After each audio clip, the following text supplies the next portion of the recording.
The Indian higher education sector has become very highly aspirational now, and Government of India has also set a goal that by 2030 we want to see at least 20 Indian institutions in the top 100.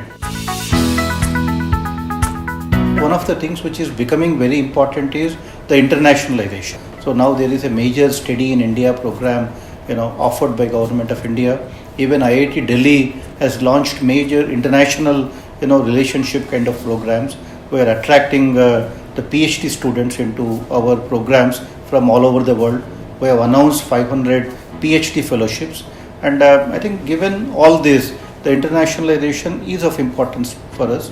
And keeping that in mind, with University of Queensland, so we have started a program, and where we are targeting at least a number of 300 PhD students by next 3 to 4 years.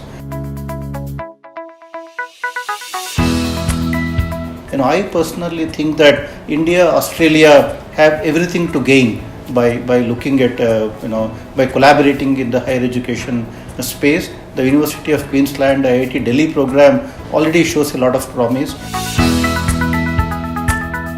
I think when you talk about the collaboration in the higher education space, in fact, I believe there can be a three-pronged approach for Australia to take. One is, of course, they can have these semester exchange programs for undergraduate students who are studying in Australian universities with IITs. Second thing is the joint PhD programs. What we have shown at IIT Delhi, the success of the University of Queensland IIT Delhi program, and similarly even at IIT Bombay, for example, IIT Bombay Monash program. And the third thing which I would also advise, India is producing very high quality PhD graduates already.